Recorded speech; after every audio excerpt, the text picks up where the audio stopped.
we've got lots of material to go over and lots to talk about. So I'm just going to do a really quick intro for the session, and then I'd love for you gals to just do a real quick who you are and let everybody know, where you're from and what your background is. And then we'll jump into this material. So for everybody joining here, feel free to turn on the chat. Make sure it's at the panelists and attendees so everyone can see what you're saying. And then feel free throughout the thing, just comment, talk about the stats, put emphasis, just help us feel that you're in the room here with us. That would be the best. My name is Micah Peterson. I work for Procedureflow. I'm the VP of product there. And we're just really, really intensely interested in how do you get somebody up to speed, or we call street to seat, zero to hero. How do you get somebody to be an expert as close to day one as possible? And all of our energy goes into that within our product, but also just, what other value things are out there, what other products are doing cool things, what can we integrate with, how can we help with this mission of getting people to feel like experts faster. So that's my, that's why we're here and put this on. We paid for a report, lots of money for this report, and it's really cool.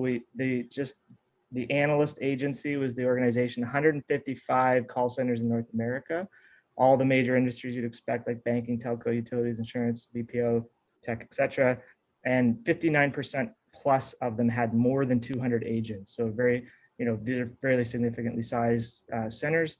And we've got the data back from lots of questions that we asked there. So here to share in, talking about this report and going through the results and saying, what does this data mean to real call centers, real folks on the ground. I have a great group with me. So just quickly as an introduction, and then I'll let you introduce yourself. Amanda Menard from Assurant in Ontario. We have Zangita, who is with the Greater Toronto Area Contact Center Association, so a really large network of member association for contact center. Carla White from Nova Scotia's Contact Center and Blue Cross, Medavie Blue Cross, which is our Canadian health insurance, and then Sherry Kendall, who's with us from Wayfair over in the States, far on the West Coast. And so welcome to you all, and maybe just kind of go around, introduce yourself, let us know who you are, who you work for, your experience in this industry, and then we'll hop into it. So Amanda, maybe in that order, Amanda, Zangita, Carla, and Sherry, and just go for it. Sounds great. Hi, everybody. My name is Amanda Menard. I'm the Director of Training, Quality Assurance, Escalations, and Workforce Planning at Assurant in Canada. I have about 20 years of experience in training and performance management, sales enablement as well, across several lines of business and industries and geographies. Assurant offers specialized insurance services, and that's what gives me that kind of exposure. Also have extensive experience in implementing performance strategies in contact centers with the goal of really enhancing customer experience, reducing costs, ensuring regulatory compliance, especially in industries like insurance, and of course, enhancing performance, process, and product to improve overall program profitability. Awesome. Amanda? Zangita? Yeah, I'm Sangita Bhatnagar, and I have my own boutique firm in talent acquisition, and I help companies build emotionally balanced teams, a very emotional intelligence focus, using DISC model of human behavior and all different strategies. I'm way over 20 years in contact center space, and I'm privileged to chair GTAC, which is the Contact Center Association here in the GTA. But we have people from, right across Canada and parts of the US attending our events and adding value. And I'm really happy to be here. I love what Procedureflow does. And I'm all about creating great human experiences. And I think with proper onboarding, we're able to do that for new hires. Happy to be here. Carla? Hi, everyone. I'm Carla White. I am the president of Contact Center Nova Scotia. I also work for Medavie Blue Cross, and I have about 31 years experience in the contact center world.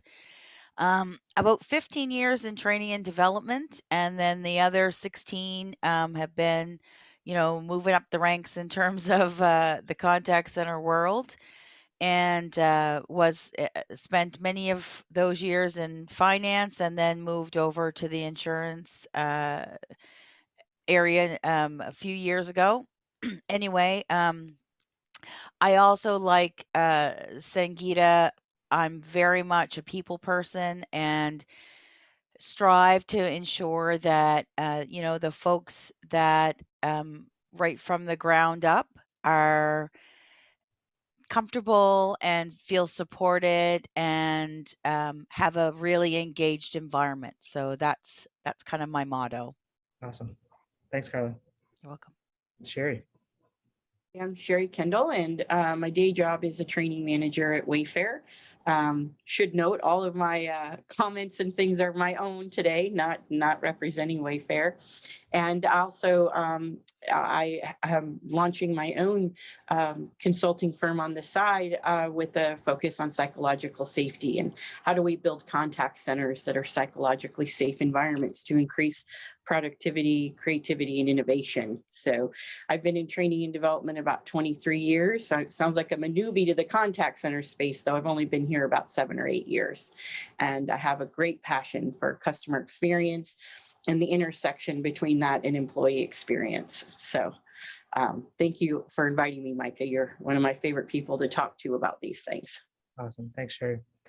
And also who set this all up and is helping us in the chat and giving me all the stats and everything. So Jenna's right over here, if you can see her. So she's really so let's jump in. We got this report, and there's a few sort of things that I'll drop in along the way just to add emphasis. But I think it stands to reason that everybody wants to do a good job training in their contact center space, because that directly translates to the experience that your customers are going to have. So the question is just, can we do a good job with it? How well a job can we do with it? And so now with COVID and our training programs were maybe to a large degree exposed on either strengths or weaknesses. And I've been saying this in all of my things, that there's this great quote by Warren Buffett that says, only when the tide goes out do you discover who's been swimming naked.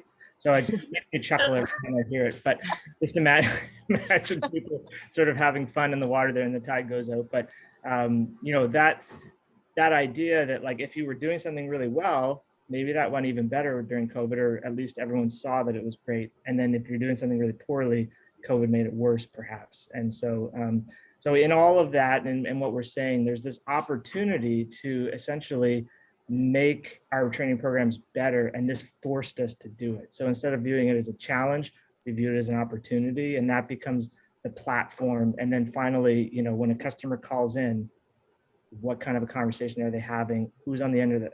Who's your agent in your center that's taking that call, and are they prepared to really help that person, or do they start to fumble, and then does that customer experience fall off the rails? And so how prepared are people beyond training and nesting? How prepared are people to really handle all the variety of calls that are coming in? So that's the groundwork for our talk here today.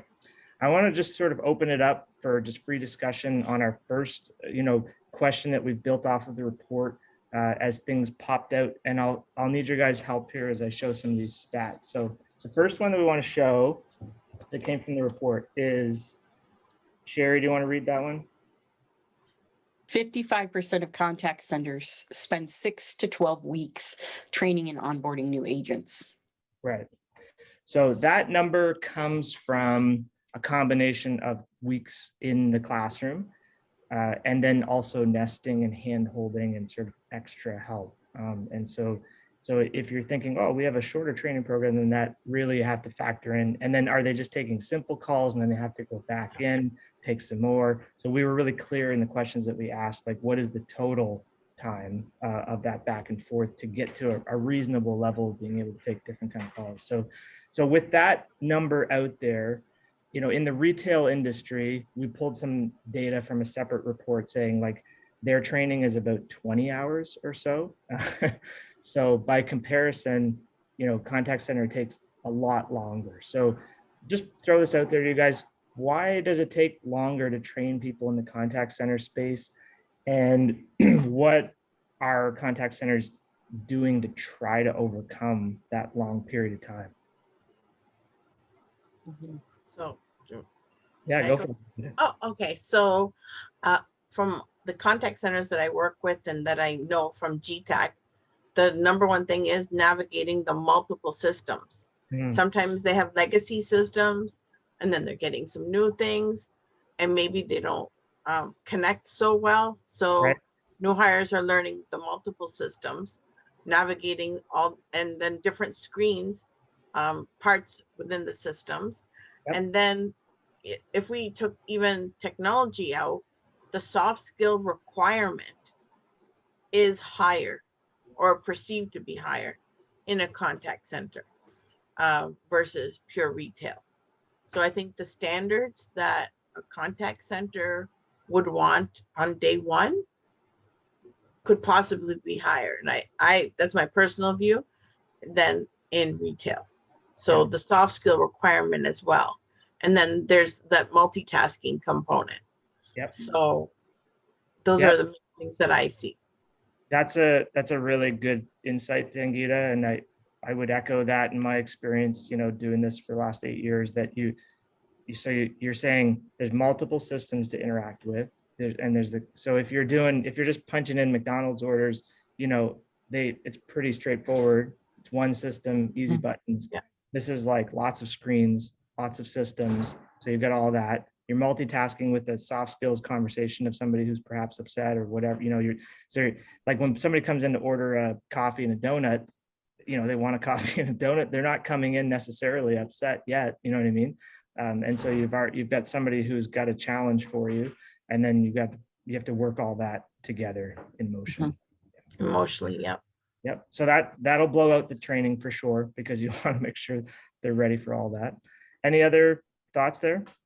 Well, I'd like to build on that. I agree with all of the things that you just said, and I'll go back a step further and say, let's look at who we're hiring and recruiting and the message that we're sending about this work, right? We all know that this is honorable work with a career path. We have Carla, who's been here 31 years and made quite a career for herself. Amanda, Sangeeta, did I say that correctly? It's Sangeeta. Sangeeta, thank you. Perfect. Thank you. Yes. So, this is a true career path. This is not a stop on your way to somewhere else. And when we change that message and then we invest in our folks, people are going to start recognizing this as a career. So we will find individuals that have those basic tech, soft skills, multitasking skills, where right now I can tell you that that's not been my experience. Finding folks with the skills that we need has been difficult because of the messaging about our work. And that's starting to change thanks to, our new, for a lot of reasons, but especially, the startup industry making this work, shall we say, more sexy now, right? It's the new, we work in a contact center, that's awesome. So that's starting to change. And I think it's up to us to continue that conversation and invest in training and development so folks see it as that career opportunity. Interesting. Yeah, that's a really cool thought. And I would love to see that tide change, because I know here in New Brunswick, we've fought with the reputation versus what the reality is, which is that it's a career center. And if you work hard and demonstrate good skill, you can quickly climb up through the ranks and get tons of transferable skills. Even just customer service skills are transferable. And so you do want to sort of change that model and then invest in those people, right? Yes. If I can add to what both Sangeeta and Sherry are saying, in addition to systems, I would say process tends to complicate things too, which is often tied with the system. So the amount of things that we're expecting people to do, and maybe the processes aren't streamlined, and so it's a lot for people to remember, which is part of the reasons why Procedureflow is such a great tool, because we put less emphasis on people having to remember things and more about where do you find the information on the job as an example. And I think that also ties in, in addition to, the people that we're hiring, the expectations that we're imposing on them. So we're looking at more. We're always asking people to do more and expecting more of them, yet somehow we don't expect training to have to accommodate that as well, right? And so that's going to feed into that. And then I also think, you know, I've seen or spoken with other organizations where one of the ways that they've kind of overcome that is to model a little bit more similarly to the retail model. So in a retail model, part of the reason why they only need a few hours is because the expectations and the functions that they're expected to do are very small and very simple. And so not our contact center certainly can't allow for that. But in some contact centers, the much larger organizations where you can simplify the functions, and rather than expect less people to do more, you can expect more people to do less. And that can help simplify it. So sometimes it's not a matter of training, but it's the structure and the processes. And so training kind of has to follow suit with how the organization is structured. Yep. No, those are really good points. Anybody else want to comment just before we move to the second one? Sorry. I was just going to say, I just agree with everything that was said. It's really due to the complexity of the role, the diversity of the calls coming in combination with the complexity of the numbers of systems being used. I know we use upwards of 50 applications just for one call. Yep. And we also, thank goodness, have Procedureflow on board, because it would be very difficult for the CSRs to be able to manage that without it. I'll throw one comment out there that my experience doing Procedureflow has shown me that I would say on the less complex side, which maybe be like the utility industry, and you guys will have to forgive me if you know by comparison, but if you compare it to American health insurance, for instance, and the disparity between, you can have 500 different kinds of calls, maybe for a utility, including variations of calls and things like that. You can have over 2,000 types of calls easily, like knee braces, teeth, you know, every imaginable thing, right? That can hit that space. And so just to add fuel to the fire, you know, fold clothes, put it back on the rack, you know, answer some basic, you know, customer service questions, run a till, compared to, hey, do 500 to 2,000 different kinds of things, right? So we've established that. The second thing is, so we have training allocation time. So this is like, what does all of that training, when you break it down, what does that translate to in terms of a percentage breakout? So this was, somebody want to read that one, maybe Carla?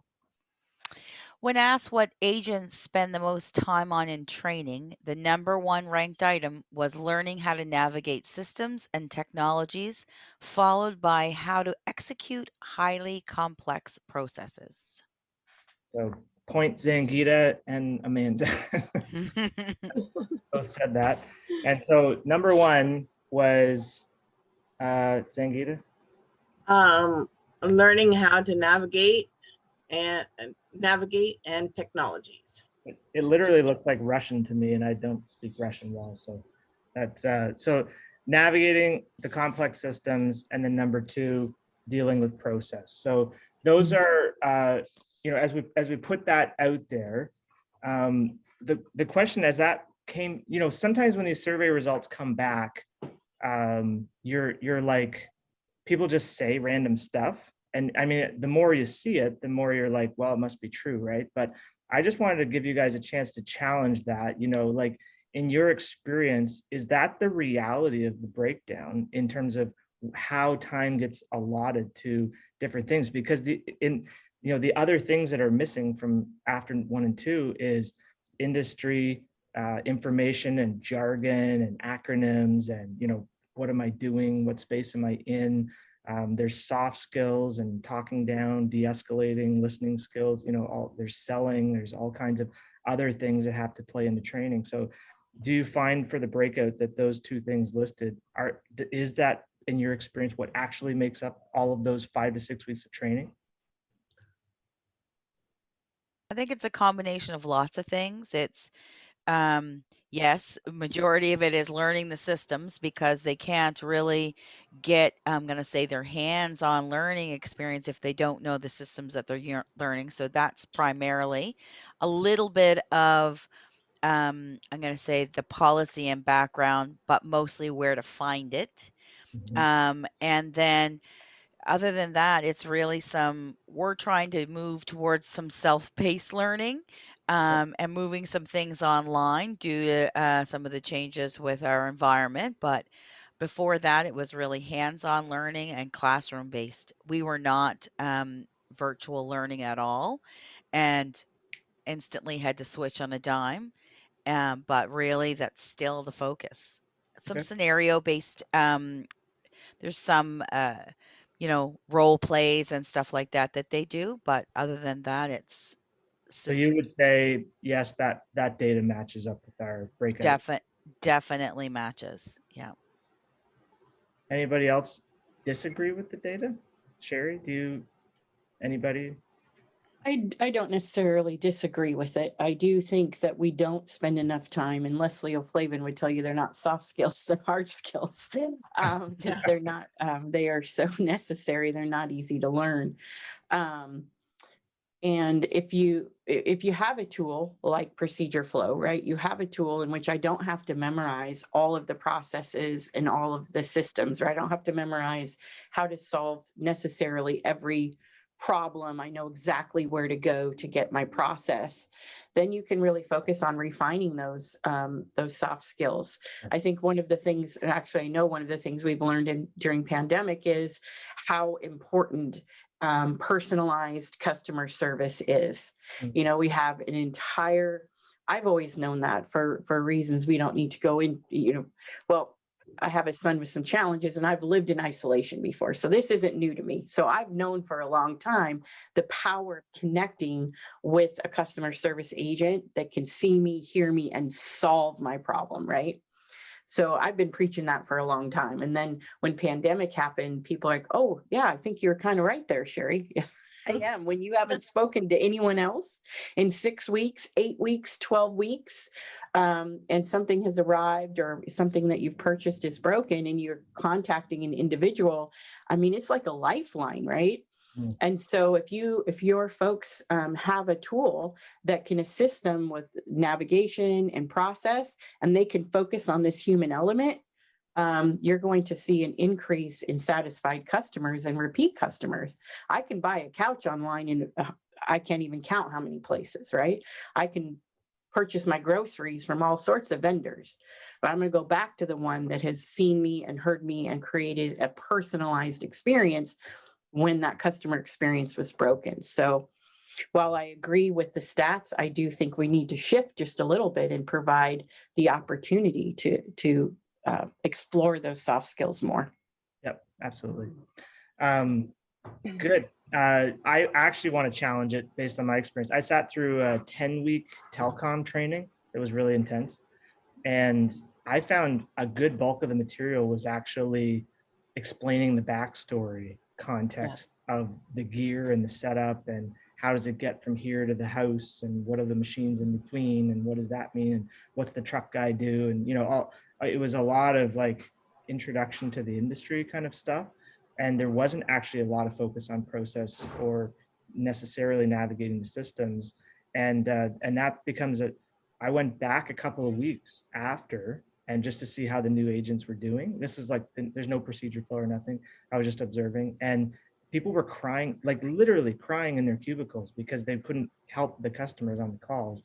And I saw the clinics and everything, and it was awful. You know what I mean? Like, just to know that they're not comfortable to the point of tears, like, so that it is tricky, right? Like, how much time do you spend on the backstory versus what they're actually going to be executing, and how do you manage all that? So, yeah, go ahead. I was going to say, if I can comment on that, I think I agree with you. I think though, part of it is people are curious, right? So, if you think about, I use training the analogy of travel. So if you travel to a country that's completely different language, different culture, and you're kind of dropped into that country, as a human being, you need a minute to just sort of orient yourself of what's going on, right? And so there's that human element that training is trying to access. And then once you've got that craving satisfied, then you're sort of ready to understand, because that context is so important and anchors. And I think that, while the how and the why is also important, that, you can use a tool like a Procedureflow to say, here's where you're going to find the information, but here's the context that you need and the understanding that you need. So, you're spending the time in the classroom, be it virtual or really in the classroom, on the why and the how, and then you can, the context. So the why, and then the how and the what is more on the job. That's where you're going to find that information. And they need to know where to find it, but it needs to be found and in the moment, and less relying on memory, because it's just unrealistic. I mean, I had a great weekend and I can barely remember what I did. And that matters to me. Never mind, going to the job and being expected to do the same. And then the pressure on top of that, right, can have that kind of an emotional response. And so I think if you're strategic about what you do in the classroom versus what can just be applied on the job and get them to do that as quickly as possible, you can relieve some of that pressure. But it's all going to depend on the context of the environment, to your point. Yeah, absolutely. So I think, we've got a good 20 minutes, say, and then a little bit of tidy up time at the end. So we have about 4 or 5 questions left. We might do a little bit of a lightning round here just to travel through them and get different punchy things. So the third one is, there was a lot of training methods that were listed, and these were the top 2. So Amanda, you want to read that one? 72.3% scenario-based. So that one won, actually. And then this was the second one. 69.7% lecture style training. Right.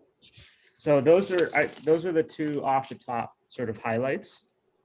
And so the question, I guess, is, again, it's sort of like, is that true? Do we want to challenge that at all? Or do we agree that those are the methods that are being used in training? Should they be the top 2 methods used in training? And so I'll just kind of open that up to you guys.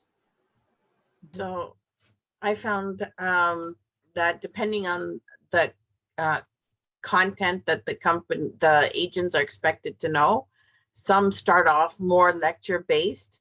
For example, I know like in some insurance companies, it's a lot of lecture, then scenario. And the scenario I found was not that high in some of these companies. Yeah, I would agree with that. I felt like, really, that's number 1, because I'm always seeing it as sort of a slice on the end, like, and it's sort of like at the end, variable piece, but never the primary emphasis. But what else have you guys seen, or have you guys seen something close to that data? Well, unfortunately, I've seen too much lecture style training, right? That sage on the stage, I know it all, listen to me as I impart my wisdom, which is nonsense.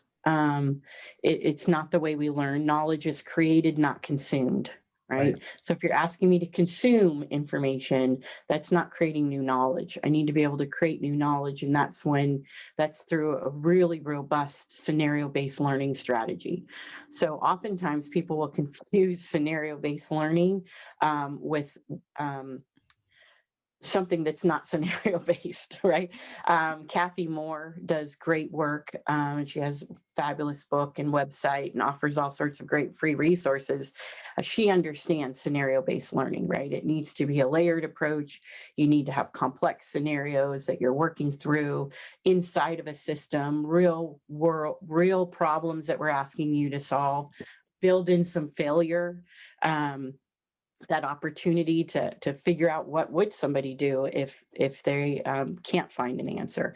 Yeah. So I would hope that one thing we've learned when we had to go virtual is scenario based works, and I hope that number is really reflected, that 72% of folks are really using scenario-based learning, because I worked with many clients, well over 100, and I had one that was truly doing scenario-based learning, one. Yeah, Mhm. I would agree with you, Sherry. Anybody else want to comment on that? Agree, disagree? I can just say that we were using far too much lecture style, that's for sure. But we are gravitating towards more scenario based. We do a lot of role plays now. We are listening to calls after they're taken. We're listening to I'm going to say the pros that have been doing it for years and having the opportunity to kind of listen and learn, which is a great style as well. But also building in that, I love the comment that Sherry made about building in a bit for failure, because Yeah. we have to allow that folks to make those mistakes. Yep. Yeah, people definitely learn from mistakes. I was going to say, and I think scenario-based is a great way to evaluate somebody's application of the learning. So to your point, the slice at the end, to really give them a scenario to see, can you put all the pieces together? Do you get the product? Do you get the process? If you were on a real call, if you were to really do this function, process this claim, whatever the thing might be, are you able to do it? And where are you stuck? Right, so that you can then tailor whatever the learning experience is toward that individual or group of individuals. So that's where I would say, but I don't know that it's the main component, and I think it depends on the situation, right? So scenario based is sometimes appropriate, sometimes it's actually not the right approach for the skill that's needed too. Right. We had a webinar really early after COVID. We brought in Jeff Toyster. Sherry, I think you know him. And so he's like a training guru. That's all he does. He's out there, speaking at the circuit and everything. And he did a session with us where he's talking about scenario-based training and sort of the gap on people not really approaching it properly. And he said, it was really interesting concept where he said, we train them in an artificial environment that they're not going to be in when they get out and start taking calls. So there's this massive gap chasm shift from like, I'm in this safe class environment, I'm learning things, like I've seen a screenshot of the system. Okay.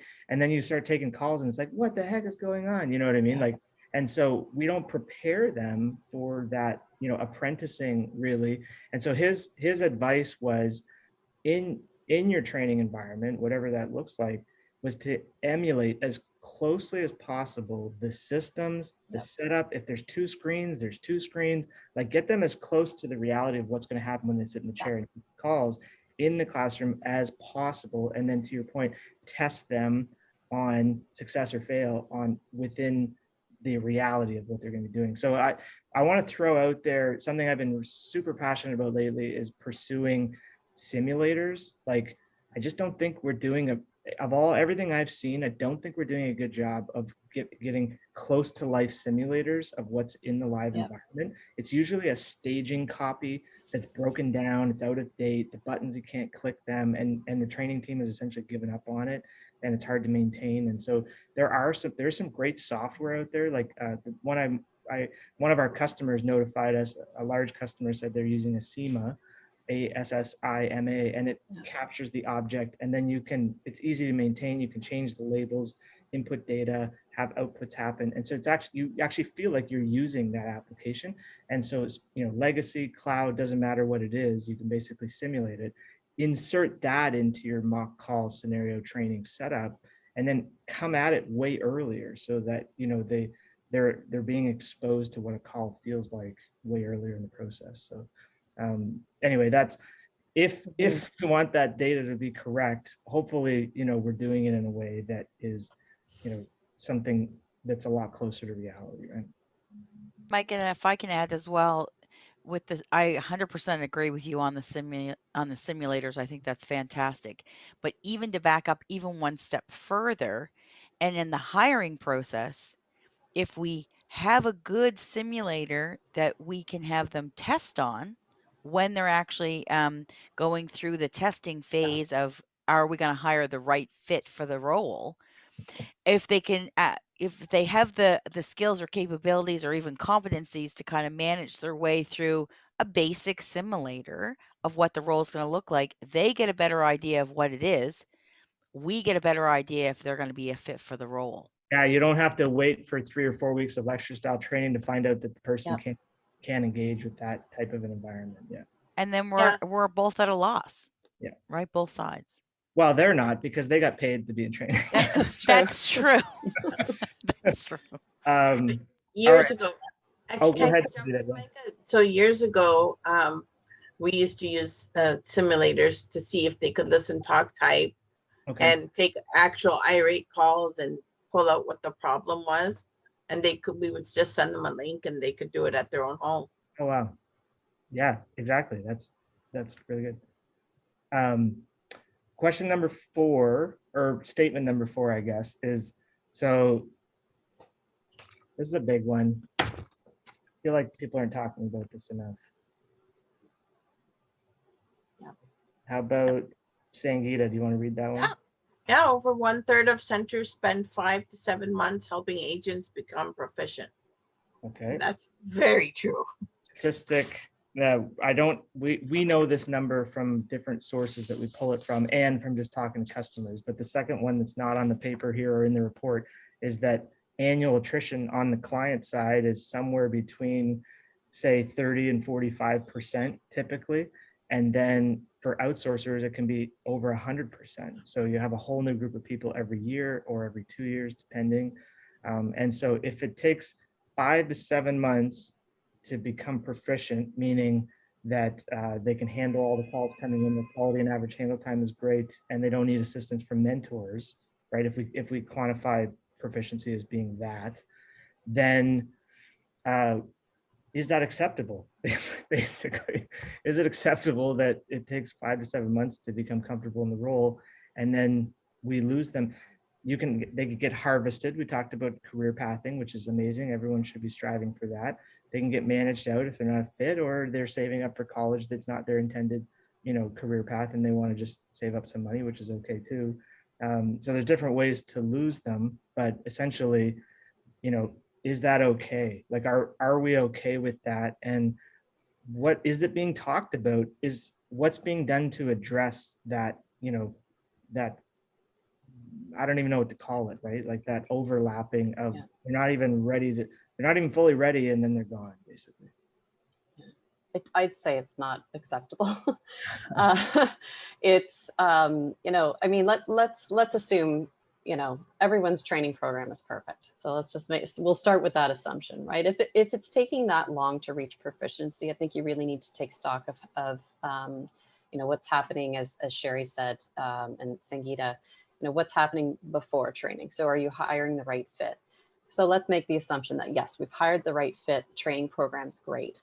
But then what's happening after training? You know, one of the ways that we've labeled our team, our training team, is not just training, it's actually learning and performance optimization, because what's really important is the focus on the transfer of learning from the classroom to the application on the job. Otherwise, really, like, you've wasted your time recruiting the right people and training the right people, right?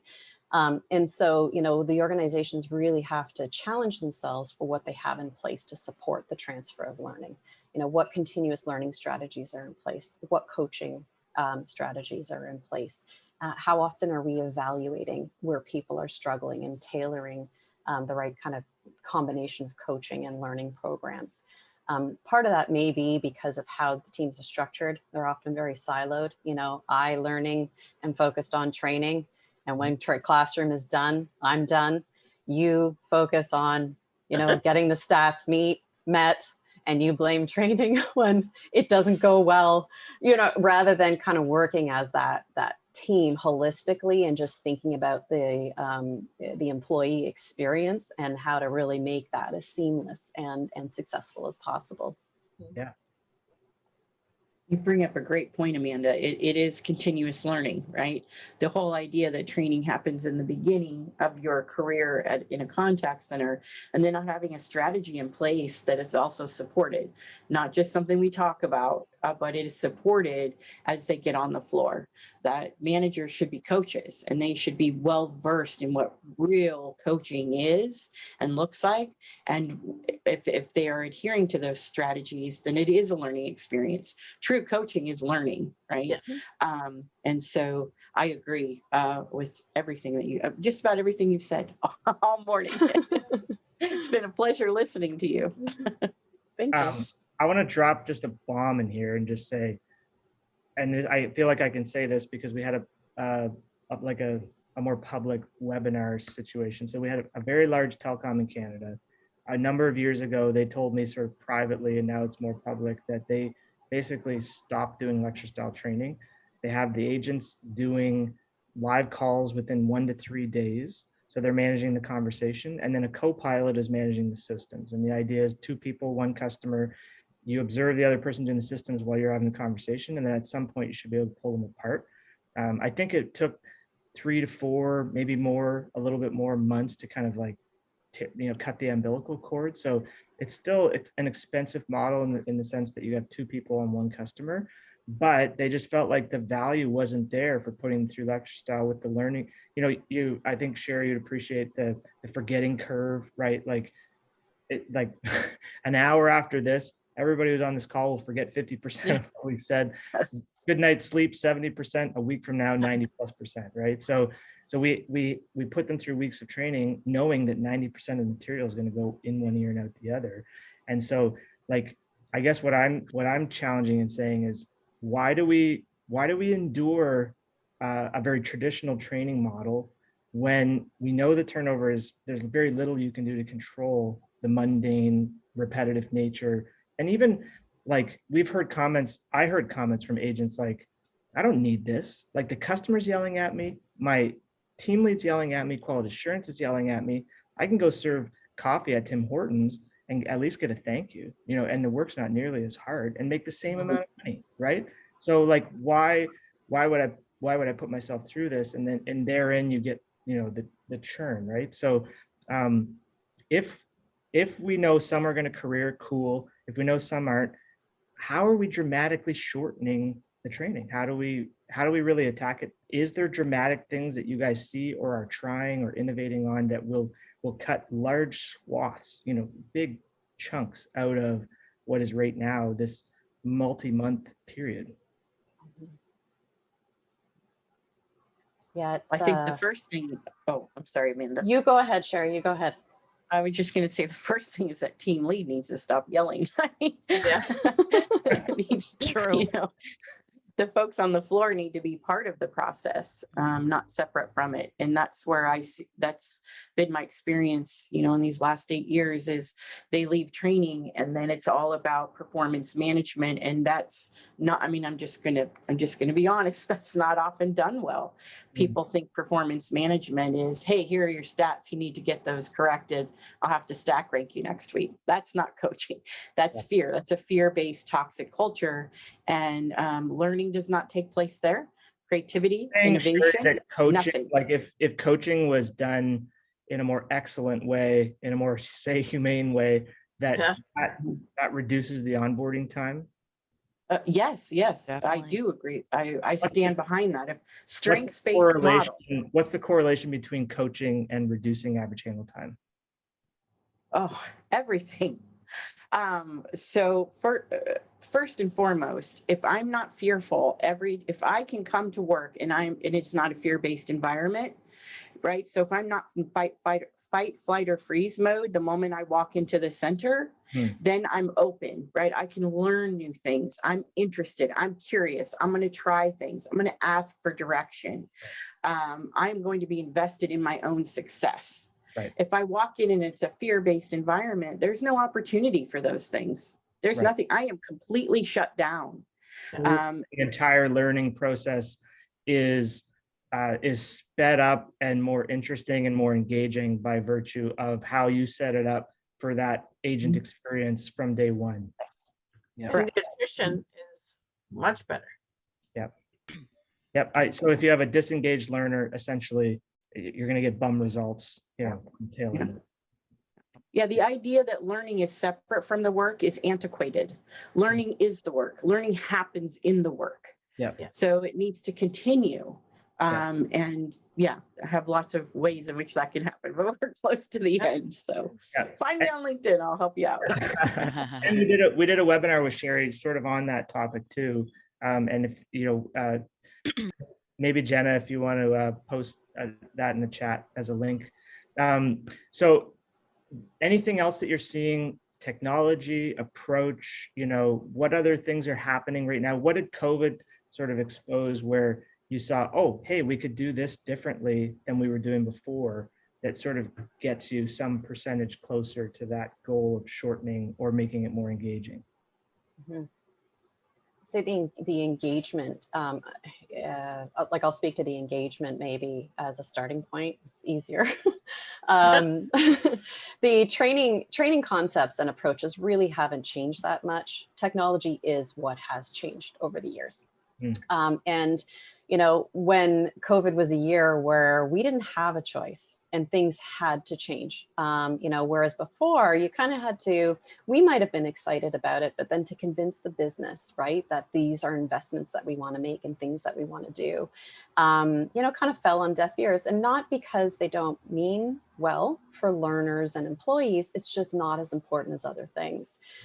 Come COVID, now the tables have turned and there's this pressure. Well, what technology out there and why aren't we using it? And right, like suddenly, the tables have turned and there's this wonderful pressure. What do you mean you don't have budget? What do you mean you don't have this, right? Like, why haven't we heard of this before, right? So, but that's like, that was kind of the beauty of, for me, I found it to be an exciting year because now all the things that we've been talking about, we can actually do. And there's an appetite to listen to for more. And I think it's looking for those opportunities and really being ready and aware of what's out there to increase the engagement. Lecture was sometimes it is the right way, but if I think about what you said earlier about a telecom industry or company saying we want to do training in 1 to 3 days, we can challenge ourselves with that as a starting point. What if you had to deliver your training in 1 to 3 days? What would you have to do that? And that's a really great starting point to kind of challenge yourselves and challenge your teams to look at different things and force you to look out there to go, like, what if you didn't have a choice? I like that. You ever had somebody say, like, what if time and money was not a factor? Like it's a brainstorming exercise where you're just like, wait a minute, take those limitations off. And like, how would it fundamentally change if those weren't an issue, right?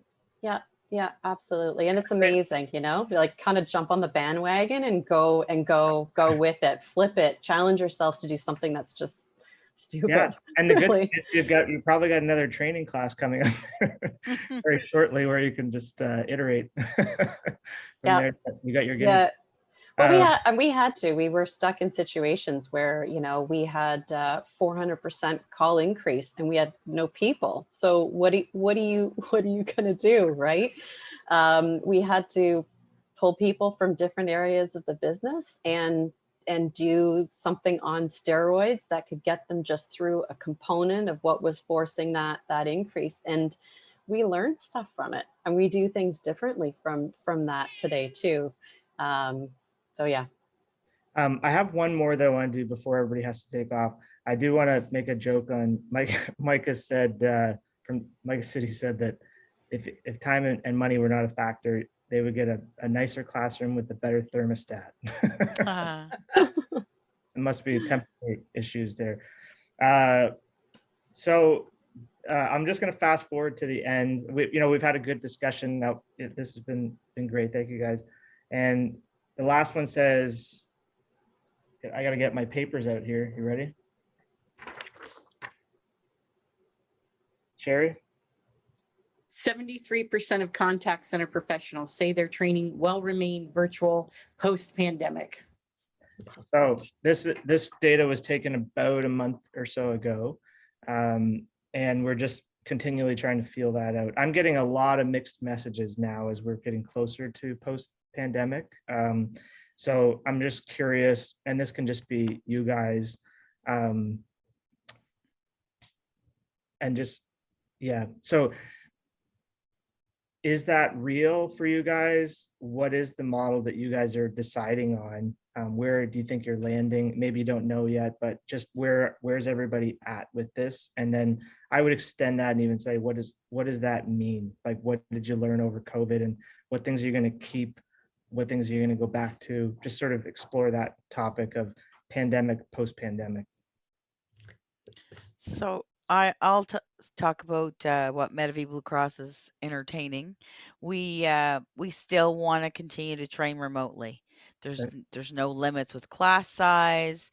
We can grow our online learning base, have some more focused, self-driven learning, virtual training methods. We're diving in all kinds of directions. And the goal, of course, is to reduce the number of training hours, as well as utilize those resources that we already have that don't necessarily get used until after the training world is done. So You guys that's have definitely taken our goal. the challenge, of COVID and flipped it into an opportunity to say, let this be our 100%. catalyst, and then you're going to keep. So you're part of that 73%. Great. Thanks. Definitely. And Micah, I see a lot of companies wanting to just go hybrid. So yeah, you take a lot of the benefits of Work from home. virtual, because then they are not just restrained to that one city, because people are all over. So whoever can make it in that time frame, then there's no limits. Exact what Carla said, no limits. But then they do want, I know some of the bigger FIs want part of it back on site.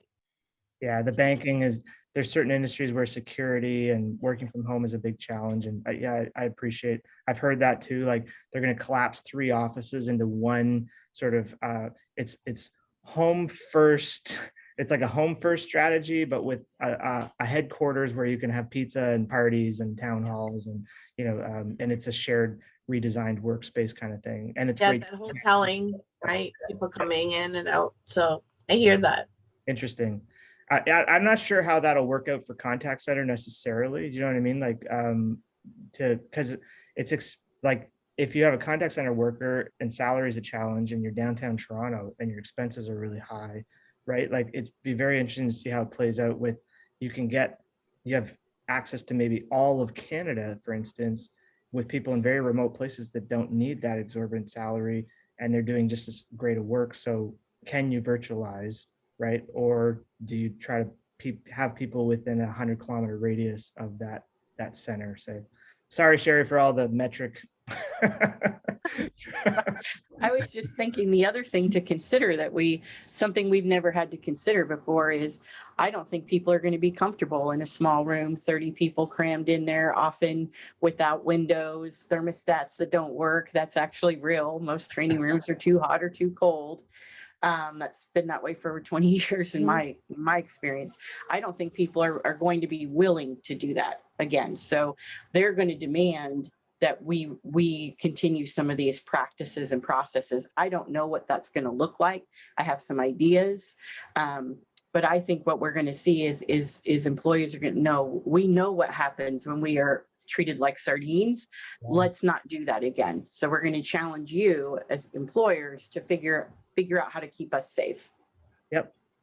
Oh, that's good. So that would play again into that 73%. People are really pushing themselves to try to virtualize. Amanda, how about you guys? Yeah, we've really kind of strategized or put our efforts on, what could we continue to do or that would work in both environments, just because we don't know what the future holds. And I think we all had a hard lesson in that last year. And so really trying to challenge ourselves to say, like, depending, whatever the environment could be, so balancing that as well as learner experience. What's the best learner experience that we can do? And then what's more efficient and what makes sense, and even if it's really uncomfortable. I think part of the reason why we lead with lectures because it's easy. I can control the message, I can control my timing, I can control, right? It's this thought about it. And it may or may not be in the right interest of the learner, but it's like, I've got these pressures that I have to also stay within. And so we make choices because of that, and not necessarily because it's the right thing to do too. And so we've really just thinking differently about where do we put our efforts and the investments in terms of looking at what are our priorities and our goals for the future of what we want the learning experience to be. Cool. Well, we're out of time. I know your guys' time is really precious. You're in operations, and I really appreciate you taking the time to review this report with us. Just so everyone knows that, check your inbox this afternoon. That report will be going out. So if you attended this and you wanted to see all that data, you should have it in your hands there soon. And then, yeah, just hope you have a great day. Thank you for being with us. If you have any questions about Procedureflow, scenario-based training, feel free to reach out. And then, reach out to these ladies too on LinkedIn if you want to connect and chat more. Sherry offered that up, and I'm sure the other gals would as well. Definitely. And yeah, so happy Tuesday. Thank you so much, ladies, and we'll talk to you again soon. Thank you, Bye. everyone. Bye. Bye. Take care.